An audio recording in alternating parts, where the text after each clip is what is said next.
नमस्कार श्रोताओं, शाम के ठीक 7:20 में है और ये समय है आपके अपने कार्यक्रम स्पोर्ट्स स्कैन का। आज के स्पोर्ट्स स्कैन के इस एडिशन के साथ मैं हूं आपका होस्ट और दोस्त सिद्धार्थ सिंह और तमाम खेल खबरों पर विस्तार से चर्चा करने के लिए हमारे साथ स्टूडियो में आ चुके हैं वरिष्ठ खेल विशेषज्ञ प्रेम प्रकाश। प्रेम, स्पोर्ट्स स्कैन कार्यक्रम में आपका बहुत बहुत स्वागत है। धन्यवाद सिद्धार्थ, आपको और स्पोर्ट्स स्कैन सुनने वाले सभी श्रोताओं को हमारा नमस्कार। सबसे पहले नजर अब तक की स्पोर्ट्स हेडलाइंस पर। स्विस ओपन बैडमिंटन टूर्नामेंट में किदाम्बी श्रीकांत ने डेनमार्क के मैट्स क्रिस्टोफरसन को हराकर अगले दौर में प्रवेश किया। पुरुष डबल्स में सात्विक साईराज रंकीरेड्डी और चिराग शेट्टी की जोड़ी भी अगले दौर में पहुंची। बहरीन और बेलारूस के खिलाफ 2 अंतर्राष्ट्रीय फुटबॉल मैत्री मैचों में भारतीय टीम आज अपने अभियान की शुरुआत करेगी। महिला टेनिस में विश्व की नंबर 1 खिलाड़ी एशले बार्टी ने पेशेवर टेनिस से संन्यास लेने की घोषणा की। अंतर्राष्ट्रीय क्रिकेट परिषद आईसीसी की आज जारी ताजा टेस्ट रैंकिंग में रवींद्र जडेजा ऑलराउंडर्स की सूची में शीर्ष पर पहुंचे और आईपीएल क्रिकेट में 25% क्षमता के साथ दर्शकों को स्टेडियम में प्रवेश की अनुमति मिली।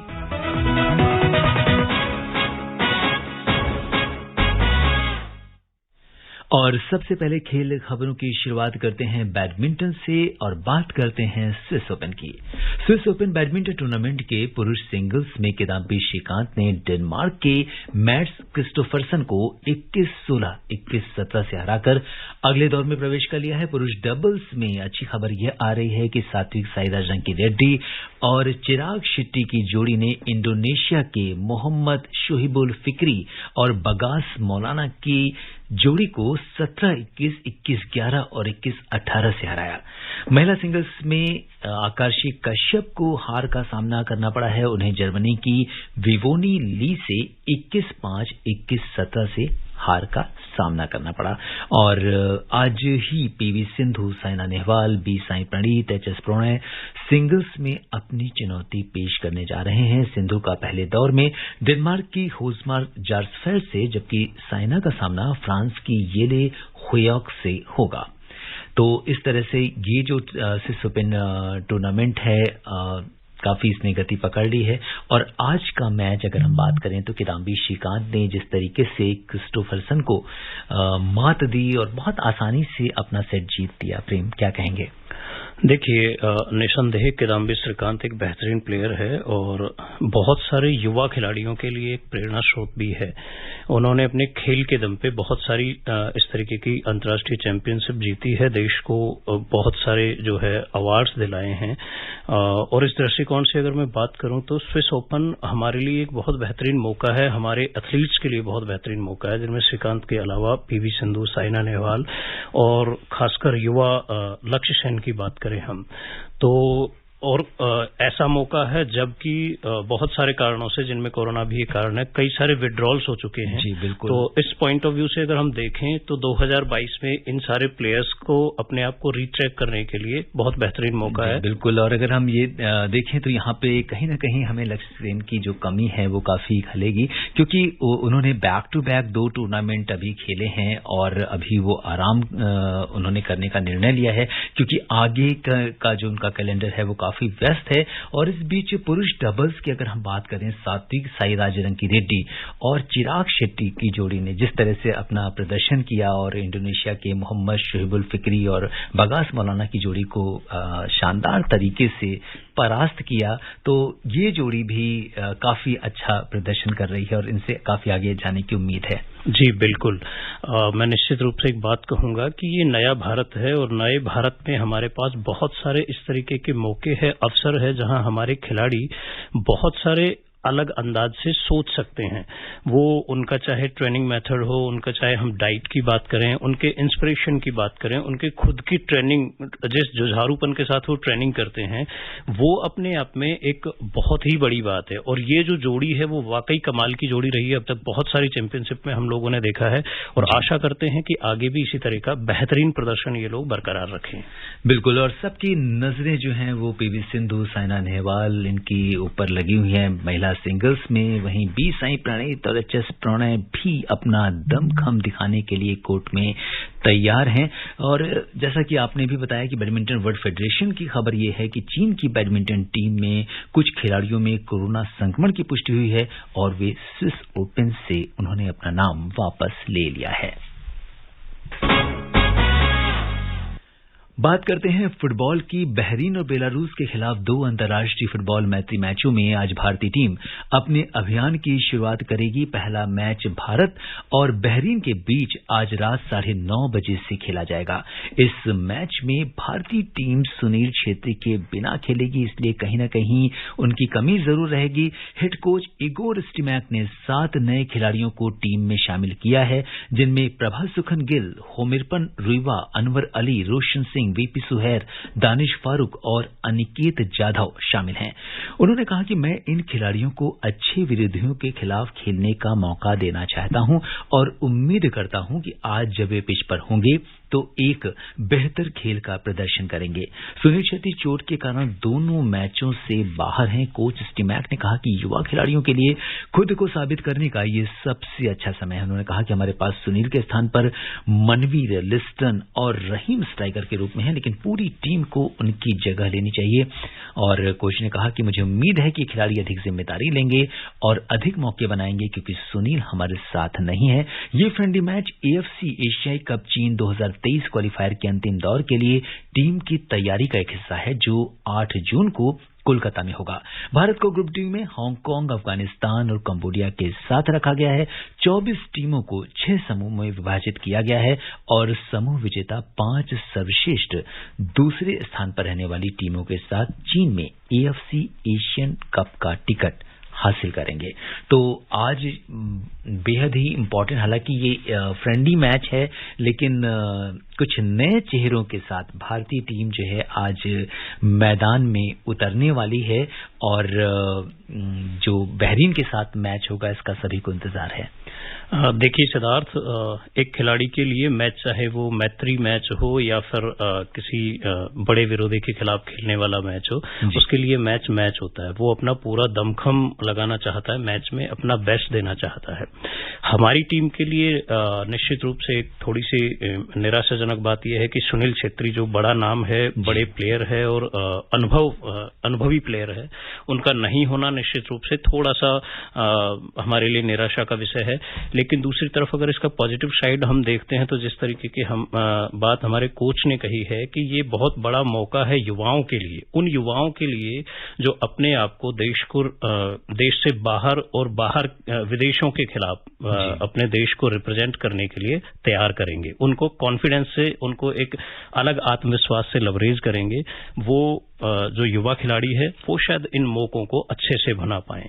बिल्कुल, तो आज ये मौका होगा कि ये जो 7 नए खिलाड़ी टीम में शामिल किए गए हैं वो अपने प्रदर्शन से जरूर टीम का दिल जीतेंगे और इस मैच में क्या कुछ होता है इस पर हमारी नजर बनी रहेगी। और अब बात करते हैं टेनिस की। महिला टेनिस में विश्व की नंबर 1 खिलाड़ी एशले बार्टी ने पेशेवर टेनिस से संन्यास लेने की घोषणा की है।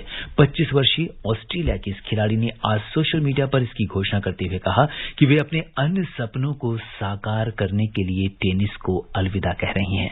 बार्टी ने वर्ष 2019 में फ्रेंच ओपन में अपना पहला ग्रैंड स्लैम जीता था, तब से वे शीर्ष वरीयता प्राप्त खिलाड़ी हैं। पिछले साल उन्होंने विंबलडन जीता था और इस साल जनवरी में ऑस्ट्रेलियन ओपन का सिंगल्स जीतने वाली वे अपने देश की ऐसी पहली खिलाड़ी बनी थी, क्योंकि पिछले 44 साल में उन्होंने जिसने ये खिताब जीता है, क्योंकि ऑस्ट्रेलिया के किसी भी महिला या पुरुष टेनिस खिलाड़ी ने ऑस्ट्रेलियन ओपन का जो सिंगल्स खिताब है वो नहीं जीता। और चूंकि ऑस्ट्रेलियन ओपन ऑस्ट्रेलिया में होता है तो वहां का खिलाड़ी अगर ये नहीं जीतता है तो ये अपने आप में एक ऐतिहासिक है। लेकिन एशले बार्टी ने जो नाम अपना जो टेनिस की दुनिया में जो है अपना जो दमखम दिखाया है, मुझे लगता है कि उनकी कमी जो है, उनके जो फैंस हैं वो उनको बहुत ज्यादा मिस करेंगे और बेहतरीन खिलाड़ी हैं। निश्चित रूप से सिद्धार्थ, एक 25 साल की उम्र में एक खिलाड़ी का संन्यास ले लेना चौंकाने वाली खबर है। लेकिन जैसा कि मैंने कहा कि ये टाइम बदल गया है। एशले बार्टी एक ऐसी प्लेयर रही है जिन्होंने सिर्फ 25 साल की उम्र में लगभग 15 सिंगल्स टाइटल्स और 12 डबल्स टाइटल्स जीते हैं, जिनमें 3 ग्रैंड स्लैम भी जीते हैं। लेकिन जैसा कि आपने बताया कि वो कहती हैं कि अपने अन्य सपनों को पूरा करने के लिए, तो आज का युवा बहुत सारे सपने देखता है, बहुत सारी ख्वाहिशें हैं उनको जो पूरा कर लेना चाहता है। बट एक खूबसूरत बात यह है कि उन्होंने अपने करियर के लगभग पीक पे ये घोषणा की है। तो ये कहीं न कहीं खिलाड़ियों के लिए बड़ा प्रेरणादायक भी है कि वो इस मौके पे जाके, जब वो एकदम पीक पे खेल रहे होते हैं, तब इस तरीके का अपना कुछ निर्णय सुना दें। बिल्कुल। तो जैसे कि एशले बार्टी के जितने भी मैचेस होते थे हम लोग उसको बड़े करीब से कवर करते थे, तो आगे जो एशले बार्टी की कमी निश्चित तौर पर खलेगी, लेकिन जो उन्होंने एक इतिहास रचा है, जिस तरीके से उन्होंने खेला है, वो निश्चित तौर पर जो आने वाली पीढ़ी है, जो बडिंग प्लेयर्स हैं, उनके लिए प्रेरणा का स्रोत। बिल्कुल। जो खिलाड़ी लगातार लगभग 120 वीक तक नंबर 1 की पोजीशन को होल्ड करता है, और वो 25 साल में, बहुत सारे लोगों के लिए सपना होता है 25 साल में वो सब अचीव कर लेते हैं, तो थोड़ी सी चौंकाने वाली खबर है। लेकिन फिर भी हाँ, हम लोग सकारात्मक साइड ही अगर उसकी देखें तो अच्छा है, बहुत सारे लोगों के लिए एक प्रेरणा है। बिल्कुल। तो ये तो बात थी एशले बार्टी की। टेनिस से ही स्पेन के टेनिस स्टार राफेल नडाल चोटिल हो गए हैं और फिलहाल फिट होने तक वो कोर्ट से दूर रहेंगे। हाल ही में ऑस्ट्रेलिया ओपन का खिताब अपने नाम करते हुए विश्व रिकॉर्ड बनाने वाले नडाल अब अगले कई हफ्तों तक टेनिस कोर्ट पर नजर नहीं आएंगे। स्पेन के सुपरस्टार की पसली में चोट आई है, जिसकी वजह से उनको 6 हफ्ते तक आराम करने की सलाह दी गई है। और स्पेन के दिग्गज टेनिस खिलाड़ी राफेल नडाल को इंडियन वेल्स टेनिस टूर्नामेंट के फाइनल में टेलर फ्रिट्ज के खिलाफ मैच से पहले पसली में गंभीर चोट का सामना करना पड़ा था। जब वो मैच में खेल रहे थे तो बिल्कुल भी सहज नहीं नजर आ रहे थे और कई बार ऐसा देखा गया कि उनके सीने पर कुछ चोट लगी है। और हालांकि पिछले साल ही उन्होंने चोट से वापसी करते हुए कोर्ट पर कदम रखा था। नडाल ने कहा है कि अच्छी खबर नहीं और मुझे इसकी उम्मीद नहीं थी। मैं काफी निराश और दुखी हूं क्योंकि सत्र की अच्छी शुरुआत के बाद बेहतर महसूस कर रहा था। इस साल के पहले ग्रैंड स्लैम ऑस्ट्रेलियन ओपन के फाइनल में उन्होंने रूस के डेनियल मेदवेदेव को मात देकर इतिहास रचा था। नडाल ने 2 सेट से पिछड़कर बेहतरीन तरीके से वापसी करते हुए मेदवेदेव को 5 घंटे 24 मिनट तक चले मुकाबले में 2-6, 6-7, 6-4, 6-4, 7-5 से हराकर जीत दर्ज की थी। स्विट्जरलैंड के दिग्गज रोजर फेडरर के 20 ग्रैंड स्लैम के खिताब हासिल करने के रिकॉर्ड को पीछे छोड़ते हुए नडाल सबसे ज्यादा ग्रैंड स्लैम जीतने वाले खिलाड़ी बने। और प्रेम, अब वो कुछ दिनों तक चोटिल होने के कारण कोर्ट पर नहीं दिखने वाले हैं, तो थोड़ा सा जो है लोगों को, फैंस को उनकी कमी जरूर खलेगी। निश्चित रूप से कमी खलेगी। किसी भी प्लेयर के लिए चोटिल हो जाना बहुत ही दुर्भाग्यपूर्ण होता है, और खासकर अगर हम नडाल जैसे सीनियर प्लेयर की बात करें जिनके पास एक खिलाड़ी के रूप में बहुत ज्यादा वक्त नहीं है। हो सकता है कि किसी भी मौके पे जाके इतना सीनियर खिलाड़ी जो बहुत सारे महा रिकॉर्ड बना चुके हैं, वो किसी भी मौके पे जाके कल को संन्यास लेने की घोषणा कर सकते हैं। लेकिन थोड़ा सा चिंता का विषय ये भी है कि आज के टाइम पे जब फिटनेस और डाइट को इतना मेंटेन करने के बाद भी कई बार हम लोगों को बड़ी दुर्भाग्यपूर्ण तरीके से चोटिल होने जैसी समस्याओं को सामना करना पड़ता है, तो निश्चित रूप से थोड़ा सा निराशाजनक है उनके फैंस के लिए भी और सारी की सारी स्पोर्ट्स फ्रेटर्निटी के लिए भी। अंतर्राष्ट्रीय क्रिकेट परिषद की आज जारी टेस्ट रैंकिंग में रवींद्र जडेजा ऑलराउंडर्स की सूची में वेस्टइंडीज के जेसन होल्डर की जगह फिर से शीर्ष पर काबिज हो गए हैं।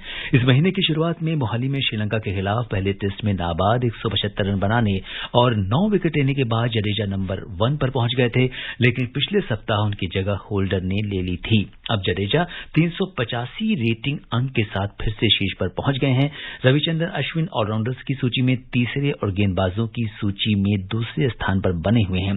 भारतीय तेज गेंदबाज जसप्रीत बुमराह गेंदबाजों की सूची में चौथे स्थान पर बने हुए हैं। कप्तान रोहित शर्मा बल्लेबाजों की सूची में एक पैदान नीचे यानी 7वें स्थान पर खिसक गए हैं, लेकिन वो भारतीयों में शीर्ष पर हैं। पूर्व कप्तान विराट कोहली और ऋषभ पंत 9वें और 10वें स्थान पर बने हुए हैं। वहीं पाकिस्तान के कप्तान बाबर आजम 3 पायदान ऊपर 5वें स्थान पर पहुंच गए हैं। मोहम्मद रिजवान ऑस्ट्रेलिया के उस्मान ख्वाजा ने भी लंबी छलांग लगाई है।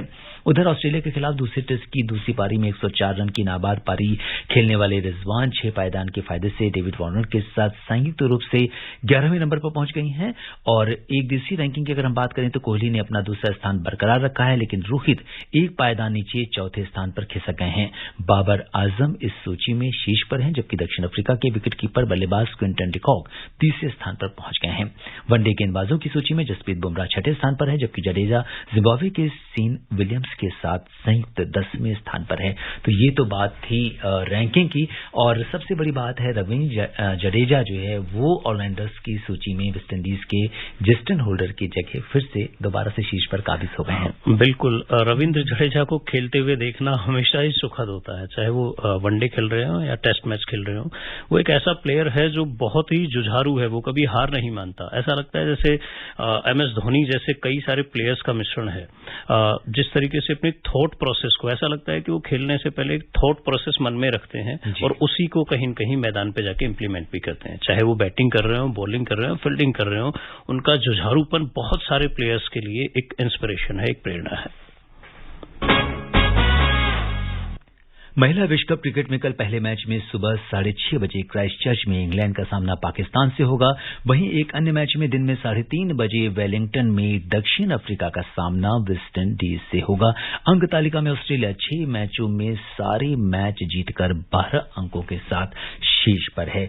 और इस बीच एक अच्छी खबर ये आ रही है कि न्यूजीलैंड में महिला विश्व कप क्रिकेट के मुकाबले चल रहे हैं और न्यूजीलैंड सरकार ने कोविड नियमों में छूट देते हुए सेमीफाइनल और फाइनल मैचों में अब दर्शकों को स्टेडियम में आने की अनुमति दे दी है। आइए सुनते हैं खेल डेस्क की खास रिपोर्ट।